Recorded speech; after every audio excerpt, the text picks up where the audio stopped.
Ladies and gentlemen, boys and girls, welcome to another episode of Thrylos International, your number one English source for all things Olympiacos. My name is Costa. I'm joined by Dimitris, Martial. We're here to react to the game against BODØ GLIMT. Olympiacos are out of Europe in the last 16 of the Europa League. Down but not out. Bittersweet. Is it really sweet though? It's never sweet when Olympiacos. Well, we didn't lose. It's a weird one tonight, isn't it, guys? Like, I mean, here we are. Let's dive straight into it. Dimitri, gonna ask you first for like your thoughts, feelings, takeaways from today's game. I see already the comments starting to go off. Fans are joining in. What you got for us tonight? How are you feeling? Obviously, I'm gutted. No one's happy when their team is knocked out of a competition, especially European competition, especially competition that we've never got to the quarterfinals in. So obviously, I'm more disappointed than I am happy. However, with that in mind, there's no silver linings per se that I'm going to talk about. It's more of a, compared to other years, excluding last year where we won the Conference League, I'm actually less disappointed and less upset than I've been in the past. I remember some 0-0s with FSCB. There was the Twente game, I believe, the Rangers game, the 1-1 with Rangers, where we've been really poor and sort of lacking any oomph. Today, I thought we had that, and I saw that it mattered to the players. And I've always said I want players that care about the shirt that they're wearing, and I saw that today, which is why I'm not as disappointed as I have been in previous seasons. Like, we've had seasons in the last few years, unfortunately, where we've, I think it was 2 years ago, I'm thinking 2022-23 was the Europa League season where we got like 2 points. We had Nantes, Karabag, and Freiburg in our group and got absolutely demolished. For example, that season was painful. That season frustrated me. I saw a team that just didn't care. Or other losses that we've had have hurt more, like the Wolves game that we had in 2020. That killed me because I thought that was our big chance. When you look at both legs together, the Metalist game, I don't know, like, what was that, 10 years ago, 2013, 12 years ago? Again, that hurt me more because I thought we deserved more. With this game and with this tie, unfortunately, that result in Norway and that performance, I don't believe we deserve to go through.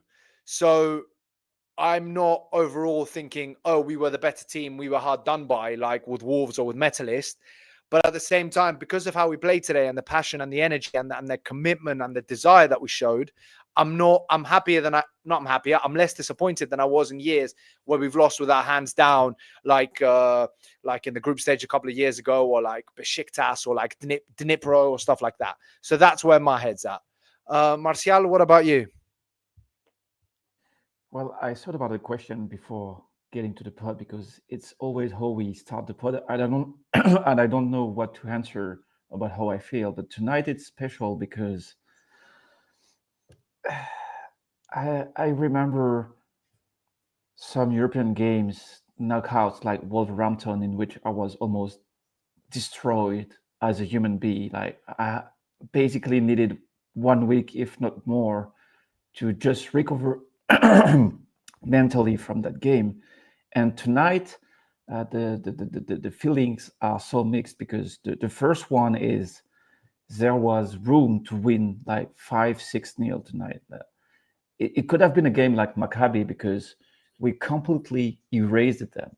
Like, when I mean completely, especially when Yaremchuk went in, for example, I remember defender not even trying to jump. Like, they weren't even trying to play, to defend, and probably BODØ bet on the fact that we would lack efficiency. And they had one situation to score, they scored it. So I don't know how to process that tie, because I said this before the tie. I didn't want to draw Fenerbahce because it's too toxic. Probably we would have had more chances to go through. But if you lose to Fenerbahce, the amount of toxicity is just insane. And that being said, when you play BODØ, it's the kind of club that deserves to have a deep run. I don't like how they play. I don't like the fact that they have been wasting time, but it reminded me of Greece 2004 almost. Like, you know, those teams that they are made to have one insane run, and we paid that price tonight. We discovered the wrong side of football.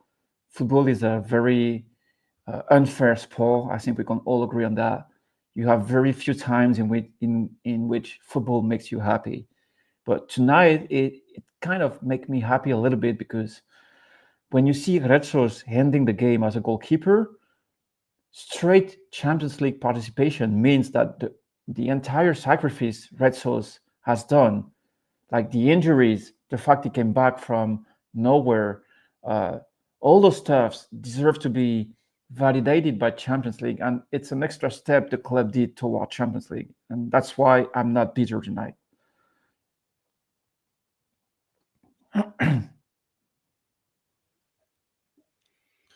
I agree. Watching, seeing Retsos cry at the end and his interview about doing everything they could, and I mean, even the fans never stopped tonight. And I've been critical of Karaiskakis a few games this season, European games, especially the ones I mentioned earlier. A couple of those draws that were just like painful to watch.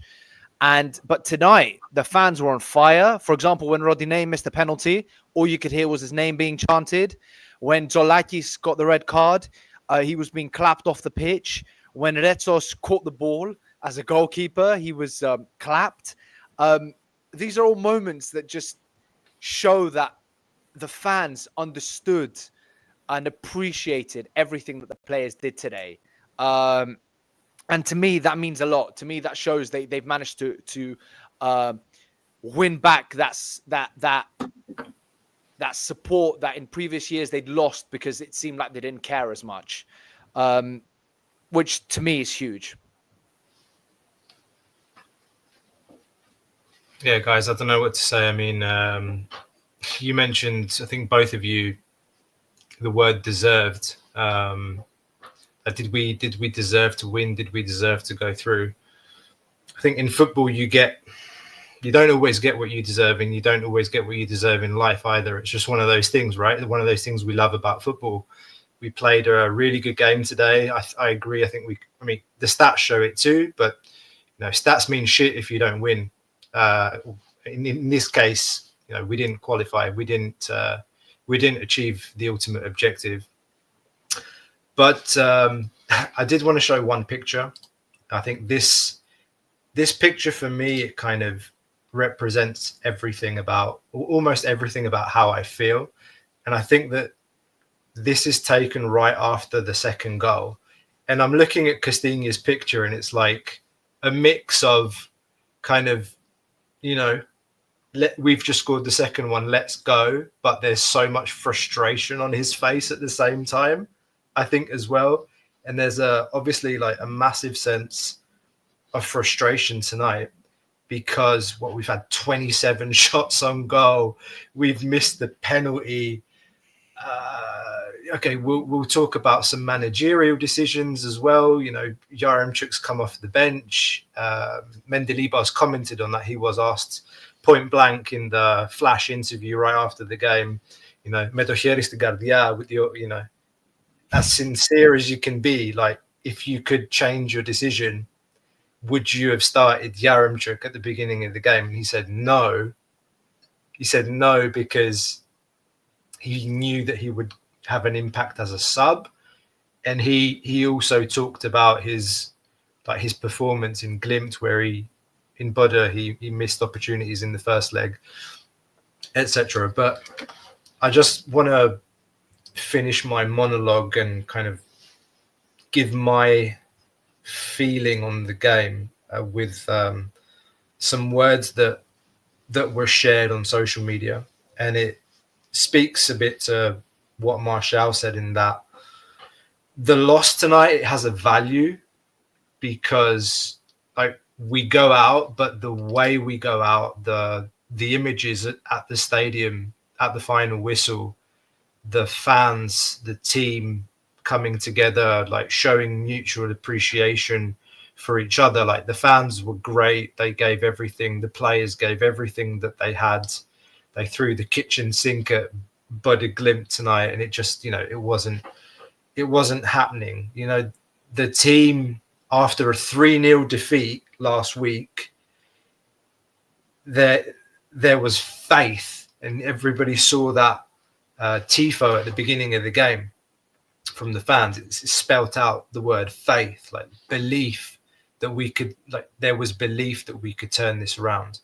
We dared to dream that we could go all the way. Like, how many Olympiacos fans have you talked to this season that are like, we're going to Bilbao? It's meant to be. The two Basque managers are going to play each other in Bilbao.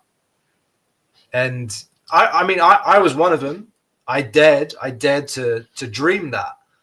I thought that we could make the impossible possible tonight, even when we, at 1-0 down at halftime, we're low.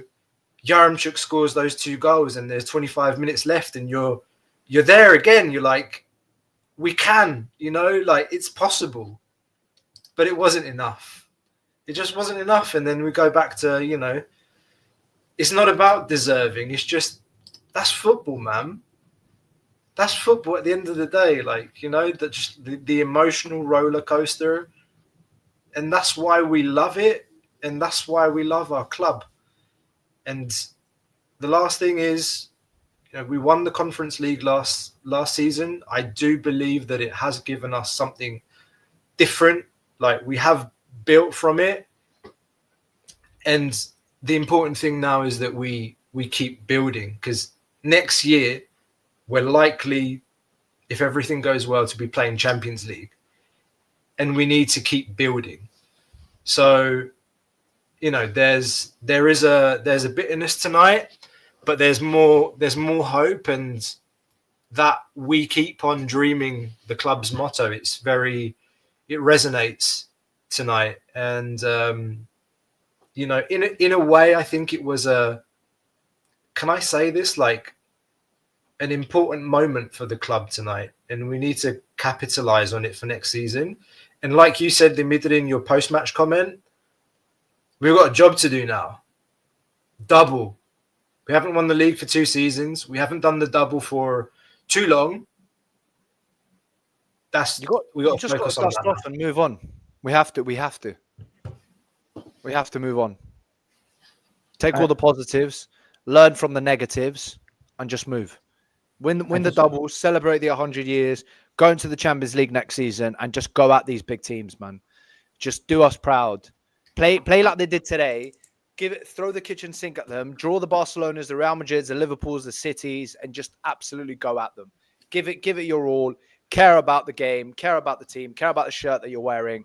And if you lose, you lose. But lose with your head held high. And that's why I'm not as disappointed as in other years. Like I said, that's the most important thing, I think.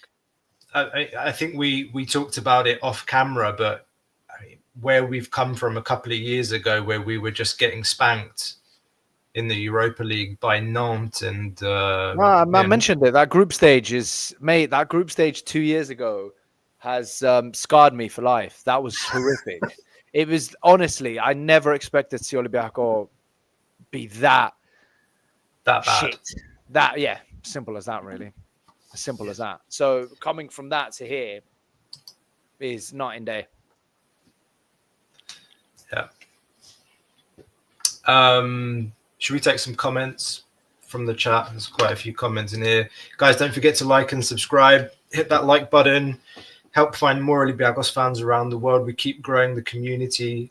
Olympiacos fans from all over the world watching us here today.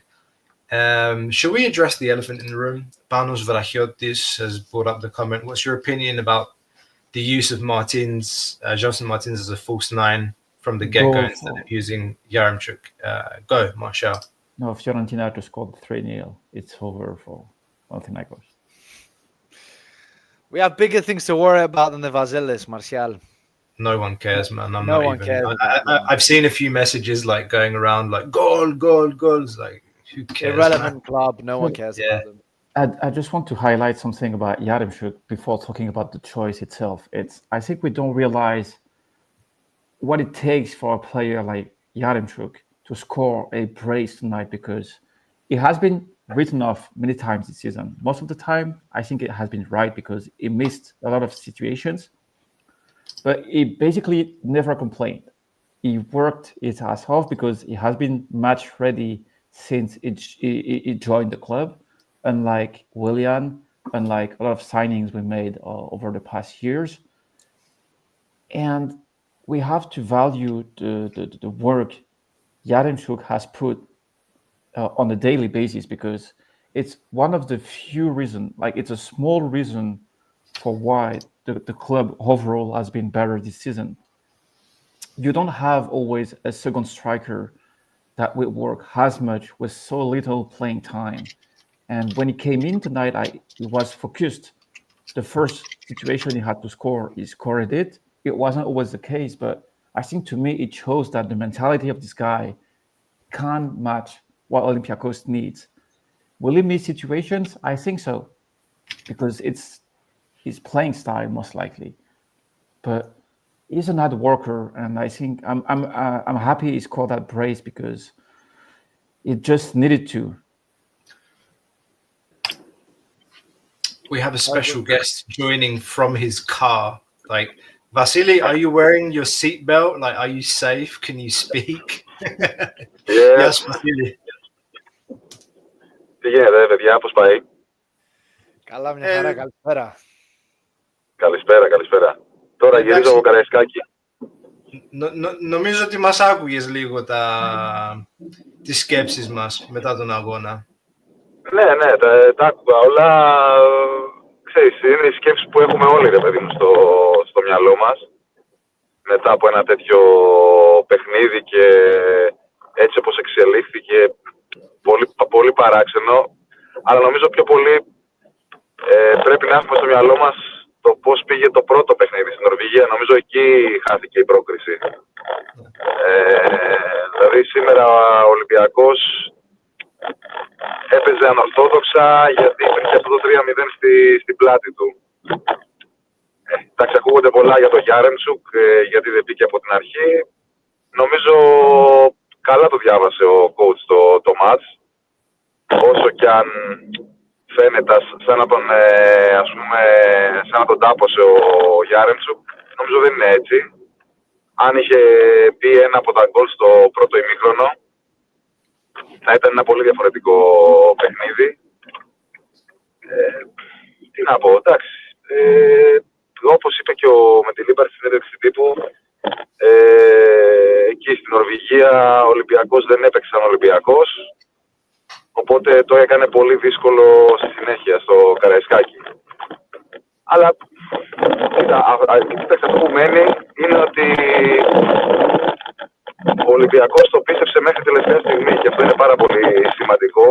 Αυτό δείχνει την ευρωπαϊκή σφραγίδα που έχει μπει στην ομάδα, το διαφορετικό mentality, που δεν είναι υπόθεση μιας χρονιάς, δεν είναι υπόθεση μόνο με τη Λίμπαρ, είναι μια χρόνια διαδικασία που είναι κτήμα πλέον και χρονιά με τη χρονιά, αν γίνονται οι απαραίτητες κινήσεις που θα γίνονται πιστεύω, θα γίνεται όλο και καλύτερο. Και από τη στιγμή που μπαίνουμε και στο Champions League, όπως όλα δείχνουν, είναι πάρα πολύ σημαντικό γιατί η ομάδα επιστρέφει στα πολύ μεγάλα σαλόνια και με αυτό προπονητή νομίζω ότι μπορεί να διεκδικήσει και εκεί πράγματα.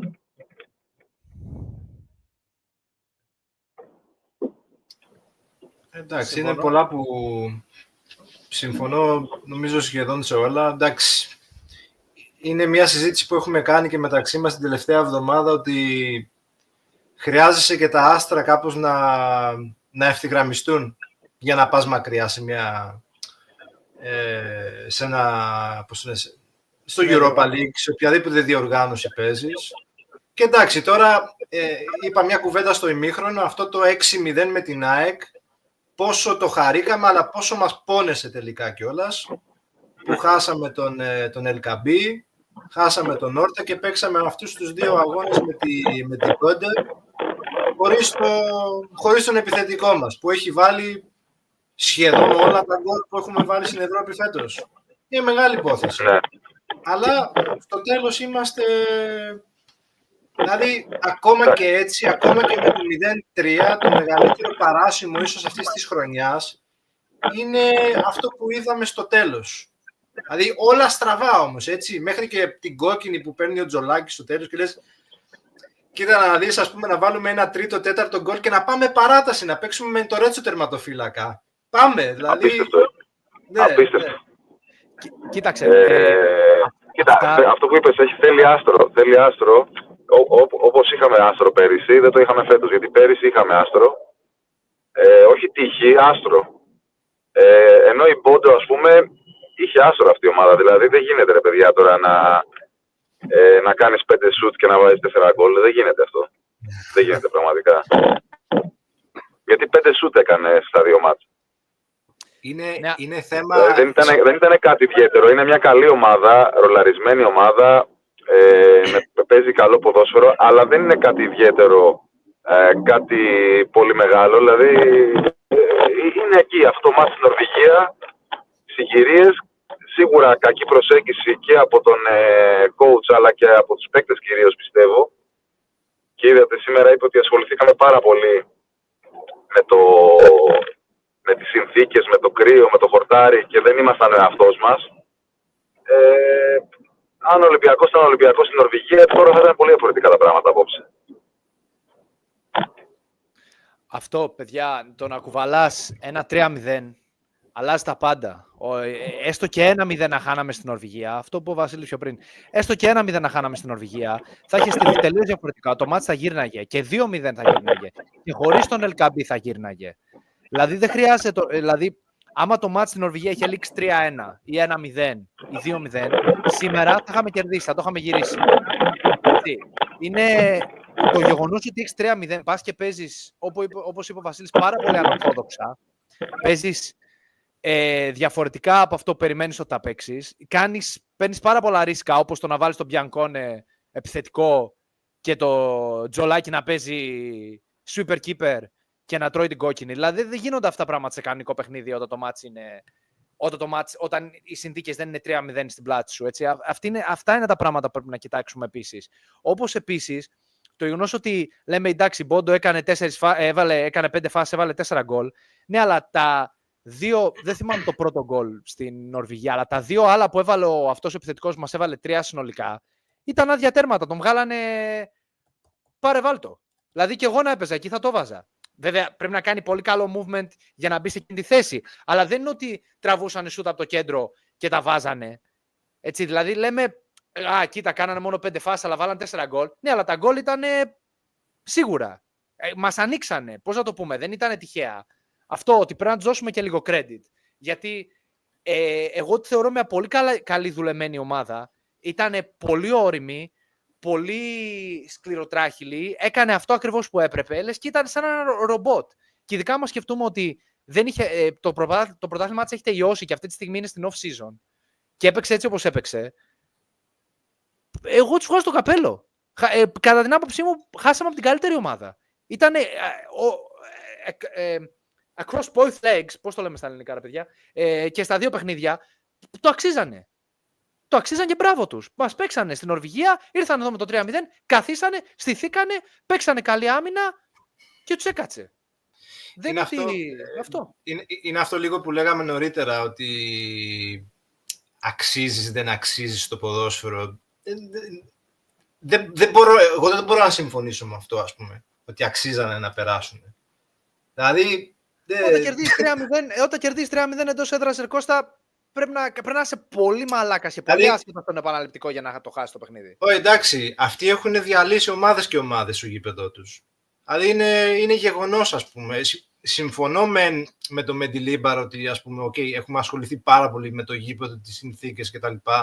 Έχουμε έναν αντίπαλο να παίξουμε, ο οποίος είναι μια δουλεμένη ομάδα, έχει τον ίδιο προπονητή 7 χρόνια, παίζουν ένα συγκεκριμένο στυλ ποδοσφαίρου. Δηλαδή, έχουμε χάσει και τα άχαστα, ας πούμε, στο προηγούμενο αγώνα. Δηλαδή, you get what you deserve, παίρνεις αυτό που αξίζεις, δηλαδή και εσύ. Άμα έχεις 26 σούτ, ας πούμε, και δεν μπορείς να βάλεις από 2 γκολ και πας και εκεί και δεν μπορείς να βάλεις ένα, τότε αξίζεις εσύ να αποκλειστείς. Όχι ότι το αξίζουν αυτοί παραπάνω. Δεν ξέρω αν βγάζει νόημα αυτό που λέω, αλλά έτσι νιώθω. Τα 26 σουτ που κάναμε όμως δεν ήταν 5 σουτ τετατέτ ή να χάνει ο άλλος άδειο τέρμα από τα μέτρα. Μας ανοίξανε, ρε φίλε, εντάξει. Εμείς πέσαμε στην παγίδα τους. Πέσαμε στην παγίδα τους τέλεια. Ναι. Αυτοί στηθήκαν, αυτό προσπαθώ να πω. Το διαβάσανε και στηθήκαν σωστά. Η αλήθεια είναι ότι τακτικά το πήγανε καλύτερα αυτό το παιχνίδι. Τακτικά το πήγαν πολύ καλύτερα το παιχνίδι. Εντάξει, στο δεύτερο μάτς είχαν τρομερό πλεονέκτημα να έχουν αβάντα 3 γκολ, αλλά και στο πρώτο μάτς τακτικά ήταν σούπερ, πολύ καλοδουλεμένη ομάδα, φοβερό passing game, φοβερή προστασία της μπάλας, και δεν είναι τυχαίο ότι ο Μεντιλίμπαρ προτιμούσε τη Φενέρ, ενώ όλοι, ας πούμε, φοβόντουσαν και λέγανε ότι θα θέλουν ρεβάνς, οι Τούρκοι, Μουρίνιο, καλύτερη ομάδα, και όμως ο ίδιος πίστευε ότι είναι καλύτερα σε αυτή τη φάση να αντιμετωπίσουμε τους Τούρκους παρά την BODØ.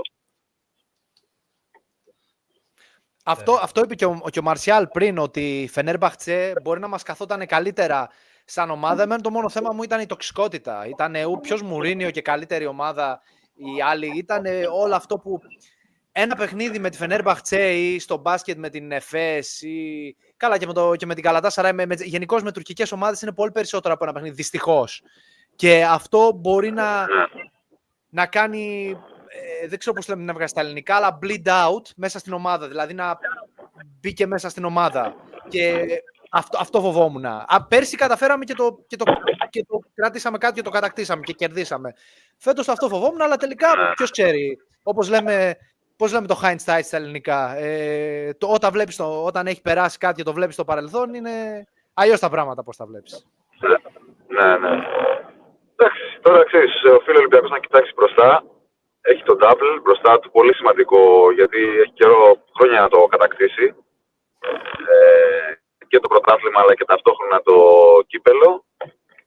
Και να κρατήσει τα καλά από αυτή τη σεζόν, γιατί εντάξει, και αυτή ήταν μια πολύ καλή σεζόν. Δεν είναι εύκολο για τις ελληνικές ομάδες να κάνουν τέτοιες πορείες. Γιατί κομμάτι χτίζεται όλο αυτό. Δεν έχουμε... Εντάξει, όλοι κάναμε μεγάλα όνειρα. Ο καθένας από το μετερίζει του για τη φετινή σεζόν, γιατί όντως ο Μεντιλίμπαρ έχει δημιουργήσει αυτές τις προσδοκίες. Αλλά εδώ είναι η Ευρώπη, εδώ είναι τα μάτς, και του χρόνου ας είναι καλύτερος ο Ολυμπιακός να διορθώσει αστοχίες που έγιναν φέτος για να πρωταγωνιστήσει σε ακόμα υψηλότερο επίπεδο. Conscious that Marshall is listening in. Marshall, how's your Greek? Is it getting better? No, I don't understand a lot of stuff. We've been talking shit about you the last 10 minutes. No, I'm sure you didn't. Now, do you want to ask a question to Vasilis, like something specific? How was the atmosphere at the stadium? Like, can you talk about the atmosphere at the stadium for the people that weren't at the stadium? The atmosphere in the first minutes was fierce, but it was not like, if you remember last year's match against Aston Villa, I think it was the top performance of the fans. Tonight, so. Σε πολλά διαστήματα, υπήρχαν πολλά νεκρά διαστήματα για την εξέδρα. Εντάξει, οι οργανωμένοι ήταν μια χαρά καθ' όλη τη διάρκεια, αλλά μετά τον γκολ ήταν ψυχρολουσία. αυτό, η μπάλα που έπαιζε, the performance of the team, ξέρεις, ακολουθούσε αντίστοιχα και η εξέδρα, δηλαδή ήταν λίγο παγωμένη. Βασίλη, ένα λεπτό να κάνω Και μια λογικό μετάφραση είναι. γρήγορα. Να κάνω μια μετάφραση λίγο γρήγορα στον Μαρχιάλ. I'm just going to translate quickly what he was saying. Vasilis was saying that the atmosphere was half and half, wasn't it? As he said at the start, wasn't as good as the Villa game last year. He said that the ultras, Gate 7, were on point throughout the entire game, but the rest of the stands were they had some dead moments. And Costa was saying then that's normal when the goal was scored, when BODØ scored their goal. Obviously, Cold people were shower. sort of were sort of shocked. Yeah, exactly. But what I want to say regarding this, Vasily, is that from the TV, it didn't seem like there were dead moments.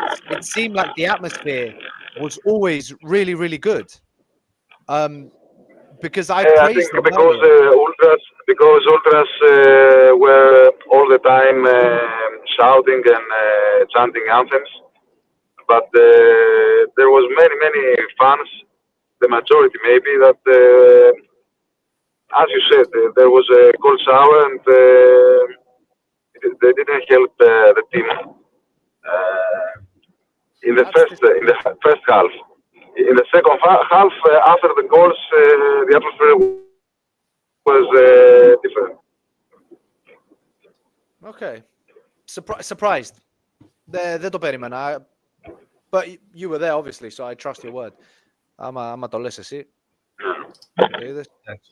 Ναι, πραγματικά, ενώ παιδί μου είναι λογικό στο πρώτο ημίχρονο, όταν εντάξει, η ομάδα μπήκε καλά, είχε τις ευκαιρίες, αλλά δεν ήταν καμίνη. Δηλαδή η 7 ήταν εκεί, τραγουδούσε κτλ. Αλλά δεν ήταν, σου λέω, να νιώσουν οι άλλοι ότι όχι που ήρθαμε. Παρ' όλα αυτά, στο δεύτερο ημίχρονο, όταν πετύχαμε τα γκολ, ανέβηκε και το γήπεδο και είναι λογικό. Εντάξει, είναι λίγο το να συγκρίνεις με το παιχνίδι με την Άστον Βίλα. Ήμασταν στα ημιτελικά με το ένα πόδι στο τελικό, με 4-2 αποτέλεσμα, βάζουμε γκολ γρήγορα στο δεκάλεπτο. Και μας πήγε αυτό ακριβώς. Μας πήγε και το μάτς. Ήταν ένα πάρτι εκεί πέρα. Ήταν πάρτι κανονικό. Ναι. Εντάξει, αυτό όλοι το έχουν πλέον, νομίζω, σαν το υπέρτατο, ας πούμε, παιχνίδι στο Καραϊσκάκι, που ο κόσμος είναι φωτιά και λάβρα πλέον. Και εγώ, δηλαδή, δεν είχα την τύχη να είμαι μέσα, αλλά όσοι έχουν πάει, φίλοι μου που ήταν εκεί, έχουν να το λένε. Any questions for Vasily in the comments, guys? Sorry, Bill. Ναι. Θα σας αφήσω και εγώ σιγά σιγά, γιατί φτάνω. Okay. Θα σας παρακολουθήσω από το σπίτι. Ευχαριστούμε πολύ, Βασίλη, που... Καλή συνέχεια και τα λέμε όποτε θέλετε. Βασίλη, καλό βράδυ. Πολύ. Καλό βράδυ, καλή συνέχεια, να είσαι καλά. Γεια χαρά, παιδιά. Γεια σου. Bye, γεια χαρά. Thank you. Vasilis Kostadopoulos, Nova Sports journalist, good friend of the pod. With that, should we move on to more individual situations, players, Mendilibar, rather than a collective sort? I think we've sort of voiced our opinions and collectively. So, all good with that? Yeah. Right. I'm going to start off with the positives. I always prefer to focus on the positives. Apart from Yaremchuk, who came on and scored 2 goals, I've got to give a huge shout out to Mouzakitis. I thought Mouzakitis was excellent. I thought Mouzakitis brought a spark in our midfield. It was night and day, in my opinion, when he came on. He had the whole midfield. The assists, the passing, the stealing the ball back, the passion, the dribbles. I thought he was excellent. I thought that was his best game in a long time. Brilliant performance. And the commentator said, the British commentator that I was watching it on said that if it wasn't for Danny Garcia being fit, Mouzakitis would have played. And I'm thinking, should he have started despite Garcia being fit? Should he have just played anyways? But then I'm guessing Mendilibar will probably answer the same thing that he answered about Yaremchuk and say, no, he knew that he wanted Muzakitis to make an impact coming off the bench. So if that, thinking about Mendilibar, he's thinking, oh, we're going to score in the first half. We're going to go 1-0 up. Second half, I'm going to bring Yaremchuk and Muzakitis on. We're going to get 2 goals. We're going to go to extra time. That's what I'm thinking that he's thinking. That's the only explanation why he's thinking, okay, I'll bring them on at halftime and they're going to make the difference there. But I don't know. Hindsight's great, isn't it? But yeah. Yeah, what do you guys think? I mean, I know the last kind of couple of games, basically since the Panathinaikos Cup game where he scored that volley, and the game before that, there were like a string of games where he was excellent. It's like really important, like just come up with goals, the goal against Lamia, the goal against Panathinaikos in the Cup. And then after that, there was a little bit of pessimism around him. And it was like, Labra and I talked about it on the last podcast. And I kind of said, like, look, like as much as I'm one of the first people to come out and say, don't treat him like a child, because like he's ready to be out there on the field and like be accountable and take responsibility, and he has talent. And, you know, we have to not look at him as a child. So, you know, in Greek, we're always like, to pedi. He's a professional football player. He signed a new contract, you know. At the same time, when you're at that young an age, you're going to be more susceptible to ups and downs.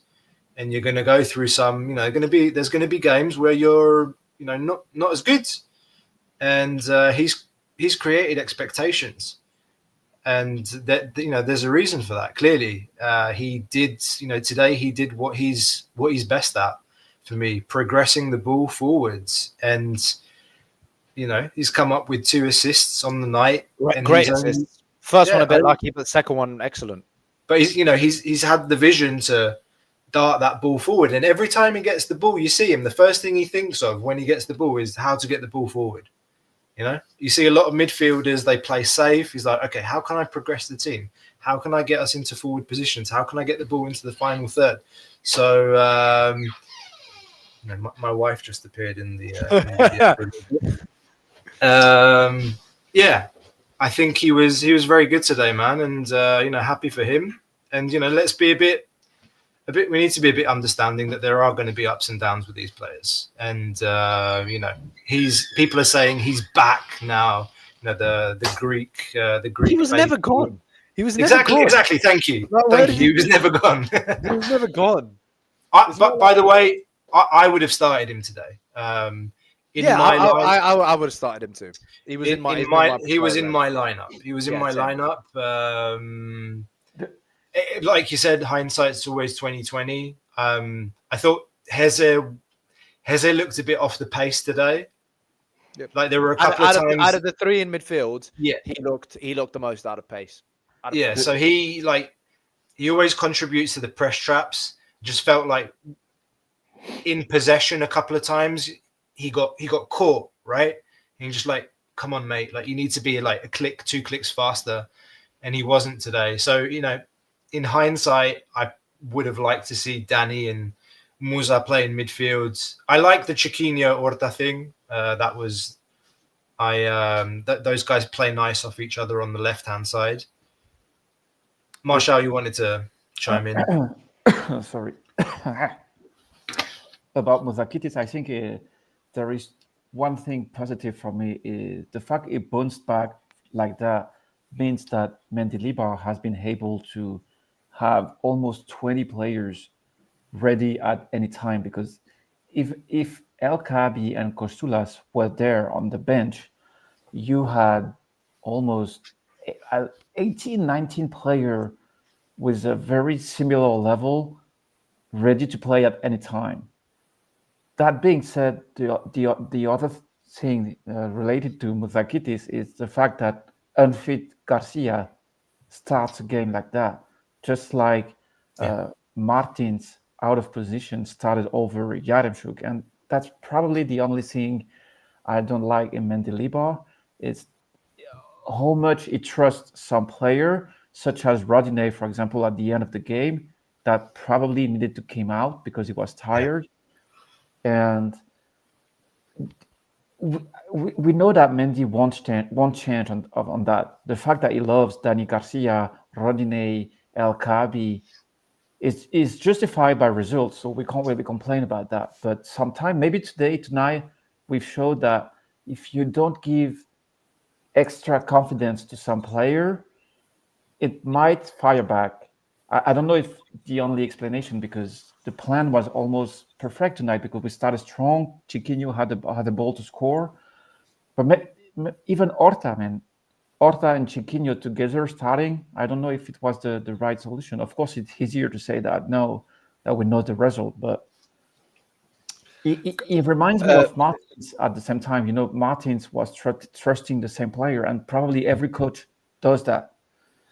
That's the only frustration I can have tonight. Like Garcia starting over Muzakitis and Yaremchuk not starting, but we will never know. Like it's like Wolverhampton. What if Tsolakis started over Bobby Allen, for example? Who knows? It's football at the end of it. You can't do anything against that. The only thing I'm going to say quickly, Martial, regarding this is that you said that by not trusting certain players, it could affect their confidence. Today, it was the exact opposite, in my opinion. Muzakitis and Yaremchuk came on, and they were game changers. So maybe it worked in a good way. No, yeah, I agree with you. But I get the point you're trying to make. I'm just saying, in today's case, actually, it ended up working in his favor because they came on and they were like, boom, straight away from the first minute, they were like, bang. But yeah. No, the thing is, the plan of Mendilibar was almost perfect, because if Chiquinho scores that, or if Rodinei scores that situation in which he had a cross from Gelson, if I remember correctly, BODØ had no situation. The goal they had is a cross. That is an insane cross, and it's the only time the striker actually moved to claim the ball offensively.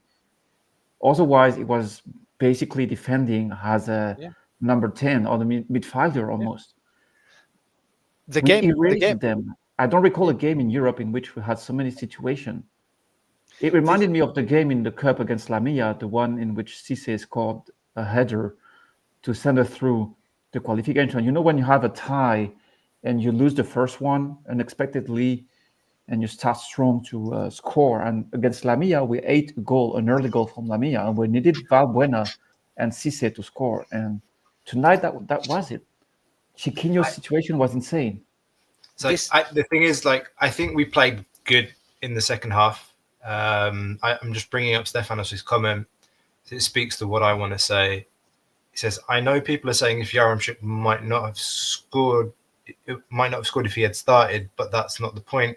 In the first half, we were missing a striker in the box to open up space and provide a target. And that was, the first half was very frustrating. We were playing like the kind of football we've seen this season from Mendilibar's team. He likes to get the ball out to the wings, like cross it into the box, and it's like, it's not working. Who are we crossing it into? Exactly. And that's what frustrated me a lot about the first half and the decision. It's like, okay, I understand if he wants to, put Gelson up front, thinking that he's going to get in behind, that BODØ's game plan might be to actually come out and attack us. And, they're not going to sit back. They're going to leave spaces, and Gelson could exploit it. But the way that we play, the way that we press up the field, we were effective. We couldn't, without a box player to take on two defenders, it just wasn't working, man. They got through our press one time, and we haven't talked about this, but the defensive breakdown on the goal. Retos is standing off when he should go in tight on was it Hauger out on the left, and Hauger's just got time to bring the ball up, put a nice cross in, and then Birola and Ortega are far away from Heg, and Heg's just alone, between two defenders who are both 1.5 meters away from him. He's got all the time in the world to just finish that. And that was, Costa, I wanted to touch on the cross situation too, because I realized that during the game, big time, especially in the second half, both our goals came with through balls, Yeah. like low through balls, quick passes, Muzakitis through to Yaremchuk, right? And the amount of times that even though we scored 2 goals, we continue to try and get them through the box, through crosses. And it was like, what are you doing? It's clearly not working. We have to adjust our game plan. And there were moments where we were crossing. And when I say there was literally no one in the box, there was no one in the box. We were crossing just for the sake of crossing. Some of them were good crosses, but it was like there's no one there. Yeah. And it's like, there's no one there. And then he's resulting in bringing in a centre-back to play up front, to play that style of football. And my thinking is, right, okay, you want to play with Gelson Martins up front. You don't want to play with Yaremchuk. Fair enough. Okay, cool. Good for you. Change the style of play, though. Don't play as if you've got your big man up front. That's my issue. The thing I want to say is the frustration also comes from the fact that Gelson was unstoppable for BODØ player because they don't face those players on a daily basis. Gelson has been okay for me in the first half, if not good, because he was running everywhere. He was eliminating player easily, but he was crossing to no one, and he was too far away from the area. Exactly. And the frustration probably I have was not putting Gelson as a winger, because with Yaremchuk on the box, you most likely have more chances to score through low balls, as you said before. Just like the situation Chiquinho had, if you remember, it's a low ball. It's a cross on the ground, and it's easier for the striker or the midfielder to cut the trajectory. And when we went back to a more simple approach with Yaremchuk, it worked, because football sometimes can be very simple. And I do believe BODØ GLIMT is one of the simplest team in Europa League, because they have a game plan that they know for years it works, because every player knows that game plan. They are physically ready, and they master it. And I think Mendilibar, for me, tried to change his own DNA in Europe, just like he did in Lyon when he changed the lineup. And we paid the price for that, because I'm not going to talk about the game in Norway, because we clearly weren't nowhere to be seen. But tonight, the difference in terms of level, either individually as a team, we were way above them. Like physically, I don't know. Thrylos has been winning every ball. He had tackles. Like the team was ready for that. The team believed in a comeback. That's why many changed in Olympiacos when he came back, when he won us the Conference League. He made players like Thrylos believe they could be insane European players like Pirola, Costinha, Solakis, and Eze, Garcia, even Muzakitis. But we try to play against our own DNA with Gelson as a face striker, and I think it's going to be a frustration for quite a long time. I would rather be shitting on Yaremchuk tonight. I would rather be there saying Yaremchuk costed us the tie. He missed like 10 situations over 2 games. He needs to leave. Probably I would prefer doing that right now than... Marcial, you're saying we changed our DNA and that cost us. My issue is you either don't change it or you change it fully. You don't do this half situation. So using, it's what I said before, Martins, yes, you want to play with him as a false 9 and play that system and change your starting lineup and what personnel you have, not necessarily the players, but the type of players that you have in what positions. Okay, you want to do that. You also have to change your style of play. You can't keep a style of play, which is what works for you, but then change the style of players that you have. That's my issue. So he either goes for it and changes everything in the DNA, or he doesn't change the DNA at all. But going this half and half that he did, that's my problem with today. And it's also it's just one more thing. It also sort of leads on to the penalty a little bit, because it's just certain, I don't know, do I call it stubbornness? Do I call it not being open-minded enough? Okay, let's say you have Rodinei is the spot kicker, yeah? Because El Kabi is out, Fortuny's left last year. So all of a sudden, you have someone who took a penalty last week against Office, very different pressure. Now you've just had your striker score a goal 5 minutes earlier. He is a goal scorer. He hasn't scored lots this season, but he's just come on. He's scored. His confidence must be sky high. He has a point to prove. You don't have to be that rigid and keep Rodinei to take the penalty. You got to put Yaremchuk, the big man, the striker, to take that penalty. He slots it away. It's like you have a one-on-one. You don't want Rodinei taking your one-on-one. You want the guy who's just come on and just scored, because that's his job. So that's where it leads on with that DNA situation. You have to be, you either don't change anything, or you have to be flexible and be able to change everything if needed. None of this half and half business. Not 1 foot in, 1 foot out. It's not a swimming pool. You know what? I agree with you, and I think it kind of proves the fact that Mendilibar does not trust some players to change his DNA for, if that makes sense. Yaremchuk is one, because if the plan is, the question should be, was Mendy trying to secure the win for Champions League, or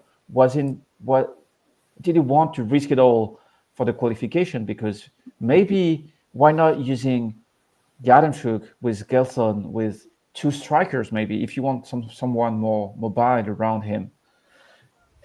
The fact that Yaremchuk does not take the penalty also probably means to me that he is not seen as the main striker by the rest of the team. But he's the only striker, and he's just scored. Yeah. Like it's a no-brainer. It's not like Yavel Cabion as well, or Costulas, or like El Arabi from years ago. It's literally just him, and he's just scored. If he's come on, and this is the first thing that he's done. I know someone in the comments said he didn't score yet at the time of the penalty. He had scored. It was 1-1. He had scored.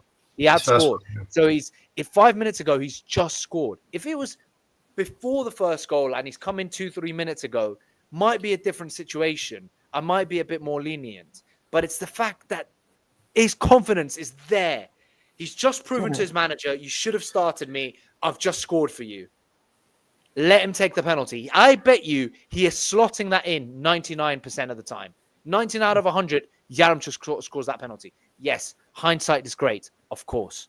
No, but it comes back to the confidence thing, because if you don't risk it all with Yaremchuk, which is the second strike, like, do you think about Pedro Martins? If El Arabi was injured, who does the guy start? It start Hassan. It's a no-brainer, because Hassan always started the game in which El Arabi was out for. And he got the goal against Marseille and PSV. Yeah. He got the big goals. But he was shit when he started. Yeah, it's true. But Costa, don't you prefer probably spending whole night shitting on Yaremchuk being a bad signing, because he started the game that mattered the most almost and was utter shit? This is probably what we want as fans. It's less frustrating to put the blame. I don't want to shit on players as fans, Martial. I'd rather. This is why I'm less disappointed today. I'd rather a day like today. I know what you're trying to say. I know what you're trying to say, but I don't want to. Since we're talking about Yaremchuk, he just posted something. Go on. No, I've seen the post, but I have one question before. Yeah. Is Yaremchuk a striker for which you change the whole team for? That's the question I have. No, but you don't have to change the team for Yaremchuk. I think people view him, like, people see him and they think, he's a big man, he's a static striker, he doesn't have a lot, he moves off the ball really well, man. He makes good movements, and I think for a big man, he's actually pretty fast, man. He can get beyond the defender, like he did that twice today. Twice he got beyond the defender. Okay, he got a little bit lucky with the first one. The defender slipped. But he's got pace. I don't think that you need to adapt the system around him. And going back to Dimitri's point, this whole kind of 50-50 from Mendilibar, I agree 100%. And I think what's also a bit funny is that when Almeida changed his tactics from the 6-0 game to the game when we played them in the league, in the press conference afterwards, Mendilibar commented on that, and he was saying, when a manager chooses to change his tactics, he's already lost. It's like he's already lost the game. And you're right, though, Mito. He hasn't changed his tactics, but he's changed the personnel. But the personnel just doesn't fit the tactics because he only knows to play one way. That's it. And we said that when he first signed. I remember sitting here with Ari and talking about it like over a year ago about how he's so stubborn. Stubborn as hell. Stubborn as hell. Yeah. And I love him. I think he's my favorite manager we've ever had. He won us the European title. No one can ever top him, in my opinion, not even Valverde. However, you need to be a little bit more flexible. Surely, as a manager, you can't be going out and saying things what he said about Almeida. If you change your tactics, you've lost the game already. That's crazy. That's like super old people that lived like 100 years ago and don't want to accept that there's technology now. Like, big man, what are you talking about? Use online banking, yeah. Don't go and queue up at the bank for 3 hours to get your money. Just use online banking. That's what we've got, though, man. Like, you can't teach an old dog new tricks. That's who he is. Like, he'll never change his approach. And did Valverde adapt? He went to the Emirates and played. He'd go to like whoever. Like, do you remember the game at the Emirates where we played with the blue kit? I think we lost that game 2-1. But Costa, Valverde didn't adapt, and then he had one of the biggest choke bottle jobs in history with Barcelona when they beat Liverpool 3-0, and then went to Anfield, didn't adapt, and got absolutely spanked in arguably the most famous European collapse ever. You could say the same about Olympiacos' basketball team and the way Barzokas plays to draw a parallel there. You can. Yeah. I agree. It's like it's like we play beautiful basketball and everybody enjoys it, but then you have to learn to adjust. You have to learn to adjust. When shit hits the fan, you just got to give the ball to Kendrick Nunn or whoever it is and just play ISO, 100%. Which we'll never do. But anyway. No, but 100%. But I think it's important to be able to adapt as a manager in sport. Like, you need to be a little bit flexible, and it's what we said. So he was with the team, but not with the style, and it needs to be a combination. Actually, look, it's an interesting conversation, and it came back to me now. When you have a player like Iborra, he did adapt. We've never played this season with a holding midfielder like we did last season. We haven't done it. And you've said this many times, Marshall, like Iborra at the end of last season, he was like a Europa League level footballer. He played that role perfectly last season. But we don't have a player like that this season. And there's a question like, do we need a player like that next season? Do we want a player like that next season?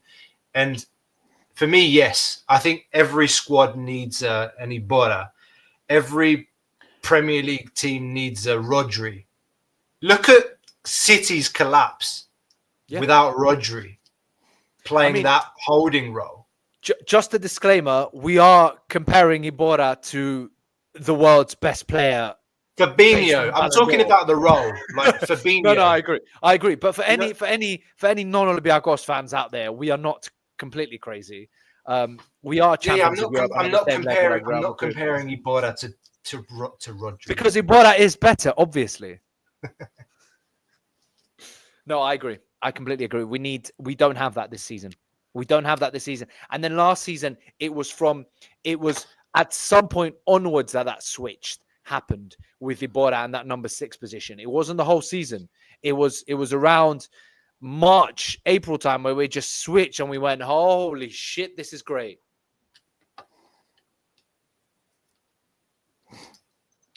Yeah, but I wanted to read Yaremchuk's message. He has a post he put up. He says, I've played in many teams in my career and I've seen many things, but these fans are unique. To support until the final whistle, the last seconds, even when the result is far from desired. This is the real power that makes this team special. Thank you. I feel your love. It's a nice message. Yeah. Well, he's got a fair bit of hate this season. So today got some love too. He's got some love, but no, today he played a really good game and he did all that he could, in my opinion.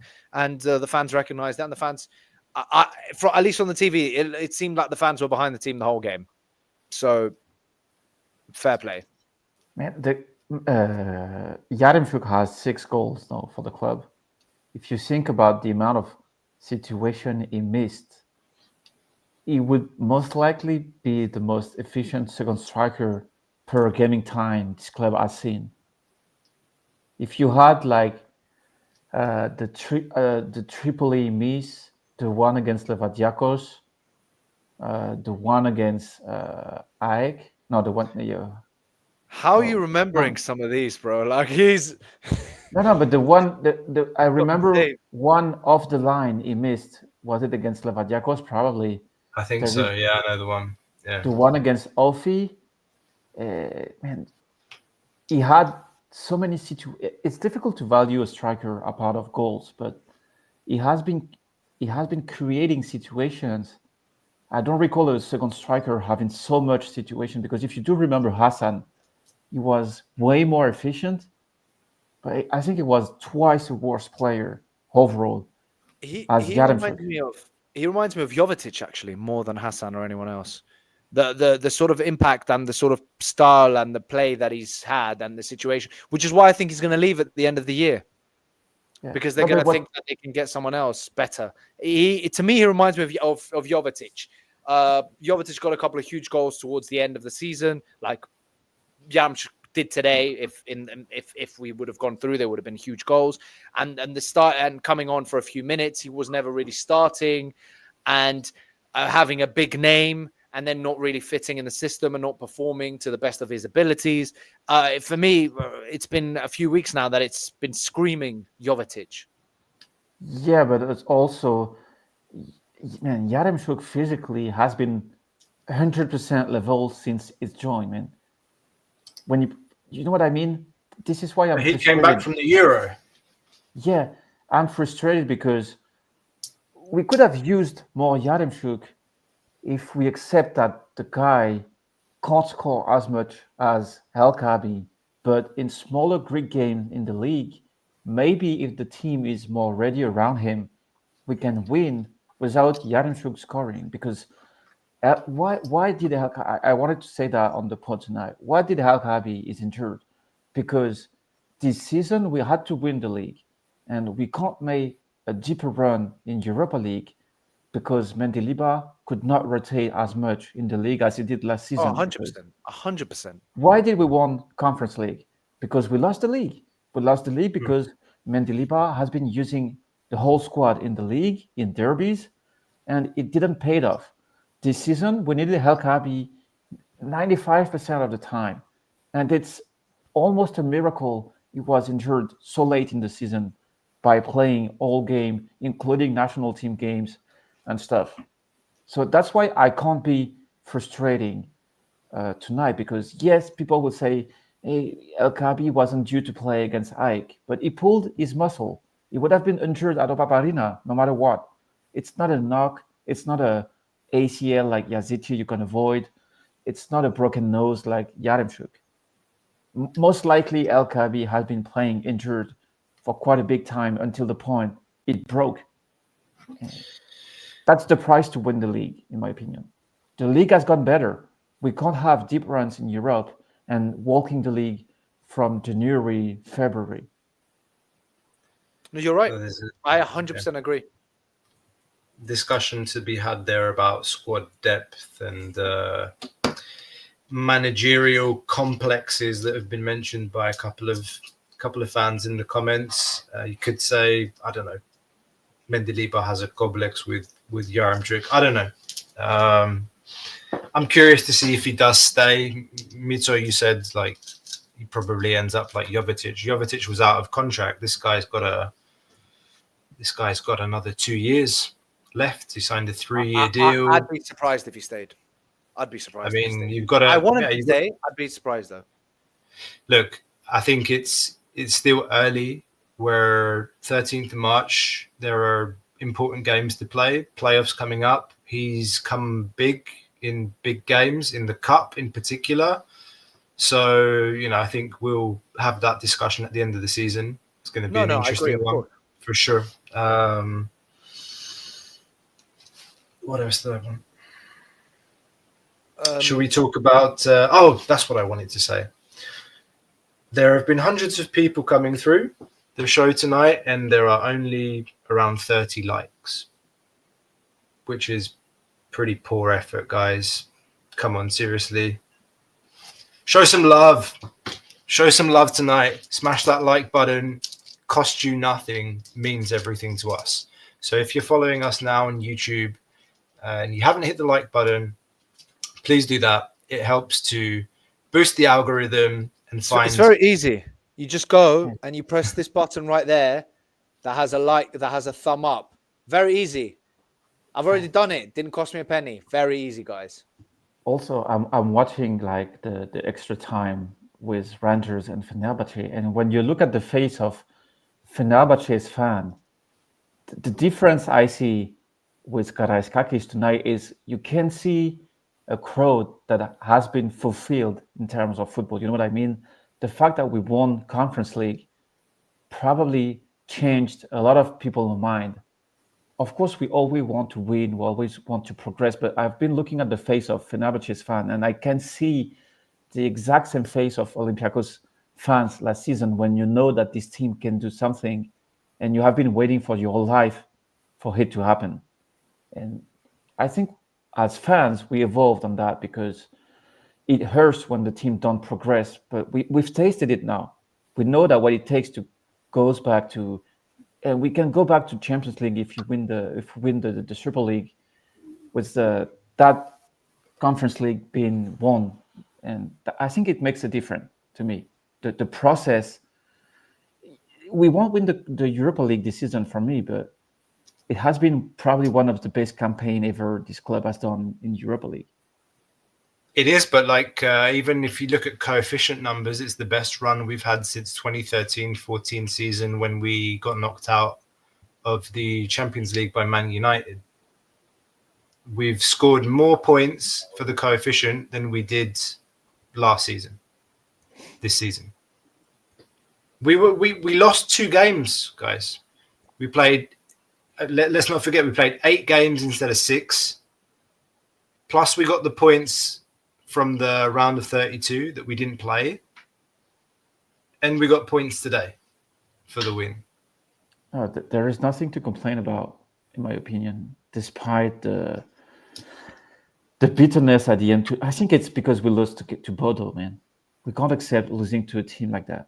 Yeah, this is It's what mental. people are saying in the chat. If you'd lost to like Lazio or something, I think it would have been in the same way, playing the same way. It would have been a very different situation.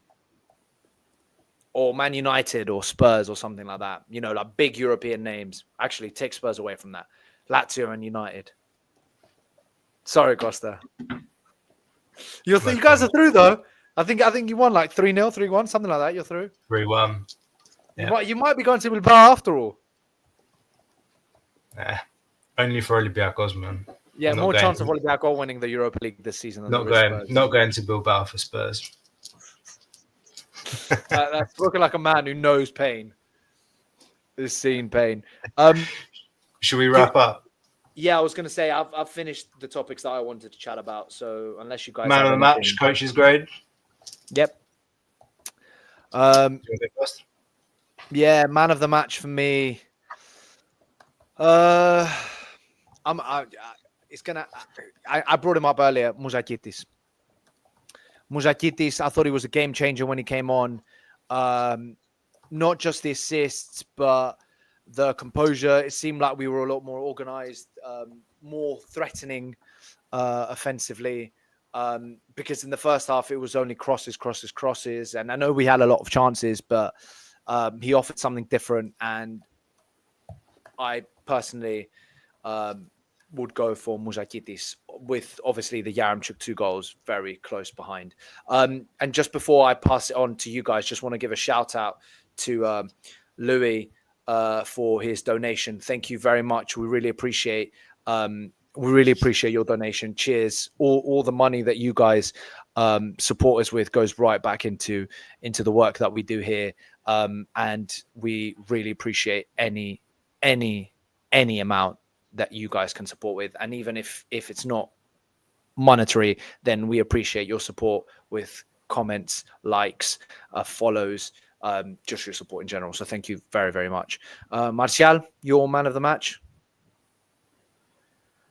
I have to say Red Sauce, because at some point in second half, it reminded me post KO Red Sauce on that Conference League final, if you remember, when you had that concussion.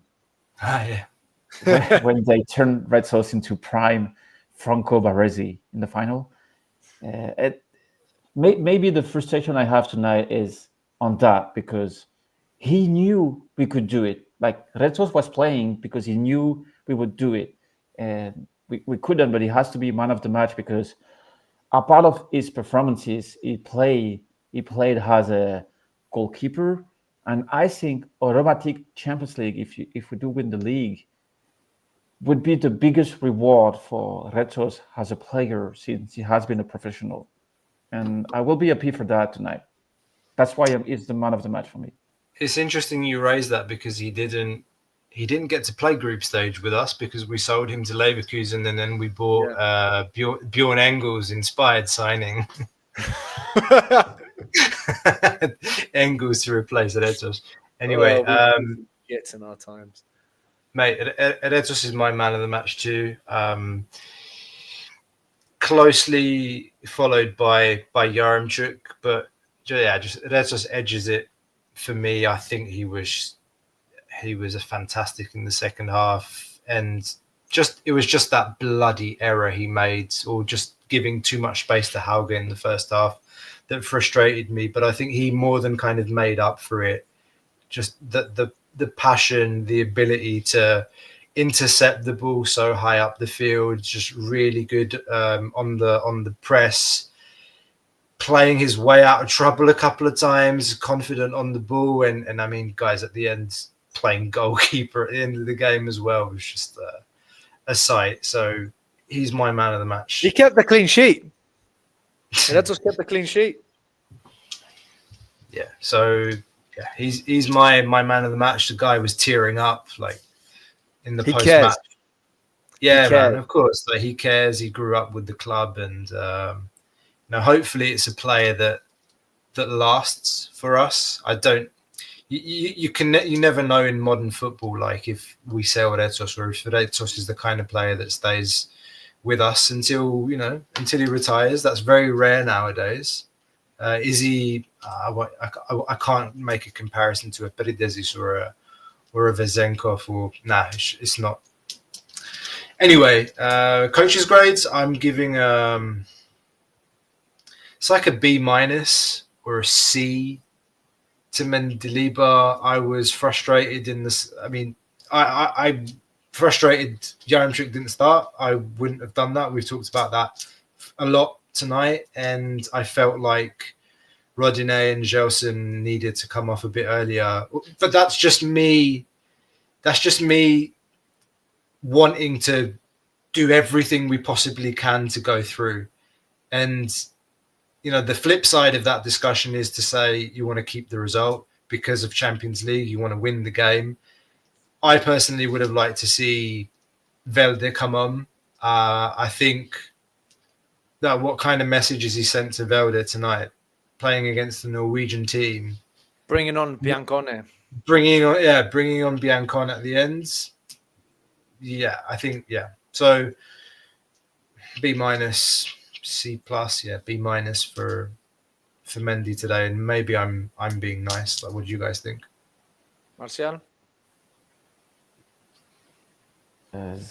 It's difficult to say, because I would give him a C, and I know it might be harsh, because the only regret I will have is when I said it before, but it's when you put when you can't smell what this game is going to be about. And I'm sorry to Mendilibar, because I think it might be harsh, but we will never forget what it could have been if Yaremchuk played from minute one.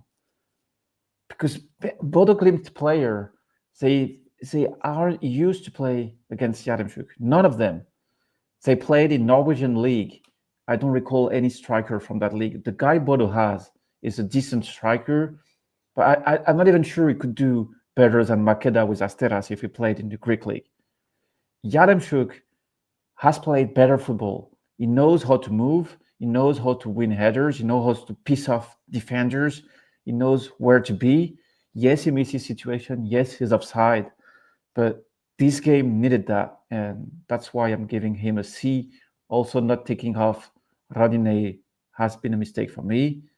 His subs were good. Musakitis has been good. But yeah, maybe it's the frustration, but I'm giving him a C. I'm actually, I was actually flirting with the idea of giving him a D. However, I'm also going to give him a C, and I'll explain why. The D is because it's what I mentioned earlier, this half and half situation and the stubbornness and the unwillingness to change, because he had, as I said earlier, he did change the personnel and he tried something new, playing with Zelson as a false nine instead of playing with Yaremchuk as a proper striker. However, he didn't change the style of football that we play, with all the crosses and which weren't going anywhere. We could have been crossing for the next 10 years. We wouldn't have scored that way. Both our goals came through direct play, going through the middle and quick, sharp balls along the ground. So that for me is my issue. Not necessarily the personnel. It's more of the style of play for this sort of game. Also, my issue is what Costa said, not throwing the kitchen sink at it the whole game. You're 3-0 down. You shouldn't be thinking. I know it sounds really selfish and really close-minded, but I didn't think about Champions League once for a second.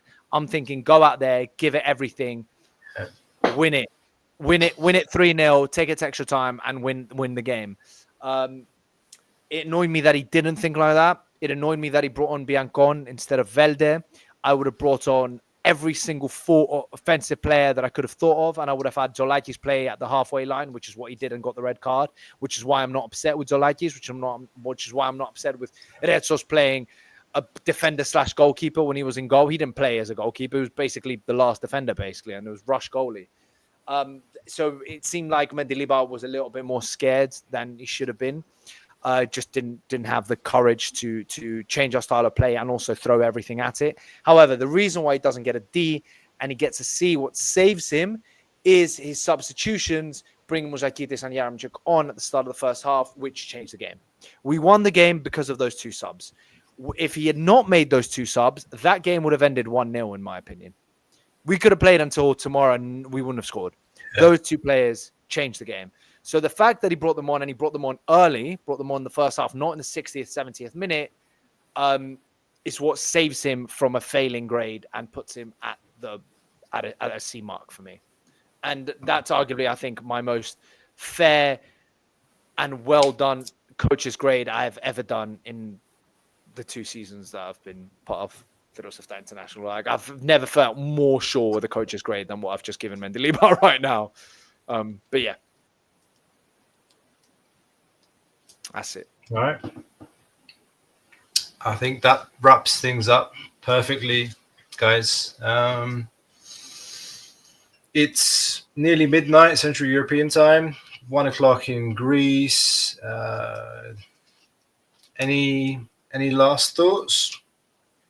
Move on. Dust it all off. It's the international break now, isn't it? Like, whoa. Wait. Olympiacos, Panathinaikos. Tomorrow, basketball. I was gonna say that. I was gonna say that before we go. Huge game tomorrow. Euroleague. Vazelis. Every game against those cunts is huge. Big game. Sorry, we might get demonetized if I swear too much, but yeah, every game against them is huge. Yeah, I think literally the same thing as I said just now about dusting off the football and moving on is the same with the basketball. We lost the cup final against them, but we need to fully forget about that. We're the best team in Europe so far this season. Just step on their throats and just go at them. I'm actually, I'm not going to say what I'm expecting because I'm going to jinx it. You call me a jinx already. You call me a goddamn. Goddamn. No, I'm not going to say anything. But I want us to go at them tomorrow. Big game, huge game. 9:15, I think, Greek time. 8:15 Central European time. 7:15 UK time. 2:15 East Coast. I just want to say something is we won the Conference League, we won the Youth League, we were top 8 in Europa League with the best defense. And I don't think there is any club in Europe that can say it improved as much as we did over 2 years, almost 2 years. And it's difficult to value that when you have been knocked out by BODØ GLIMT. You have to have that in mind when you speak about football with other football fans. None of them have tasted what we tasted on that run. That I don't think the cycle is closed, but what the club has done has been massive, no matter what. We're winning the Champions League, Martial, next season. Olympiacos against Real Madrid in the final, and we're winning it. I don't even know where the Champions League is going to be next season. I have a feeling it might be in Dubai, but we're going to take over Dubai and we're going to win it. I mean, we're going to win the EuroLeague this season in Abu Dhabi, so we'll already have places to stay and we'll know the country well. So that when the Champions League is in Dubai next year, we'll already have a fan base there. We're going to set up a Silo fan club in the UAE. Step by step. That's a good way to end, guys. Thanks very much, Dimitri, Martial. Thanks to everybody that's watching, listening to us, whether you're watching live, whether you're watching or listening after this is done. Yeah, we continue. We keep on dreaming. Big game tomorrow in the basketball, and there's an international break in football. Greece plays Scotland, and then we'll be back for the game against AEK, the return leg.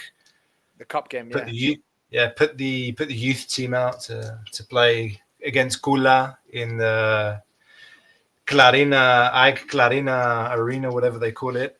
Anyway, guys, last chance. Like and subscribe. Support us on Patreon.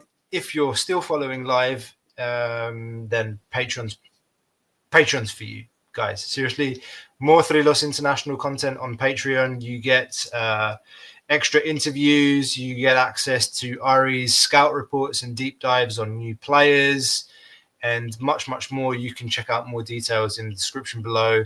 Go and check out our Patreon at www.patreon.com/Thrylos7 International. Details in the description below. And that's all we've got time for. We'll be back. Reaction tomorrow to the basketball. We'll see. We'll keep you in suspense. Thanks, guys. See you next time.